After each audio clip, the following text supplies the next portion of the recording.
رواية قلب ضعيف. تبدأ القصة بالتعرف على شخصية الراوي وصديقه المقرب فاسيكا، وهو شاب خجول حساس ويميل للعزلة.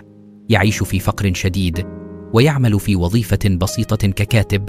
الراوي يحبه ويحاول دائما دعمه، ويشعر بشفقة عليه بسبب طيبته الزائدة وضعف شخصيته.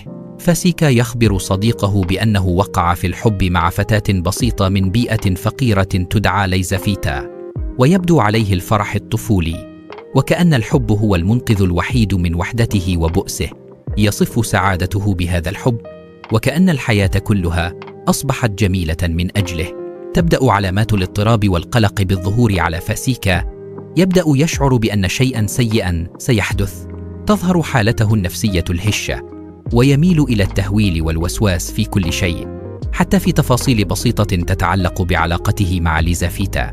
يصبح فاسيكا خائفا من ألا يكون كافيا لها، يخشى فقدانها، ويبدأ يتخيل سيناريوهات سوداوية غير واقعية. في لحظات كثيرة ينهار عاطفيا أمام صديقه، ويعبر عن خوفه من أن العالم قاس وأنه لا يصلح له. الراوي يحاول تهدئته ويعطيه أملا، لكن قلب فاسيكا الضعيف لا يحتمل الصدمات أو حتى التوتر البسيط. ينغلق على نفسه ويبدأ يفقد توازنه العقلي تدريجيا. تتفاقم حالة فاسيكا لدرجة الانهيار الكامل عقليا ونفس. يبدو عليه أنه فقد صلته بالواقع، ويعيش في عالم خيالي يغلب عليه الخوف والتوتر. في النهاية ينتهي مصيره بشكل تراجيدي مبهم.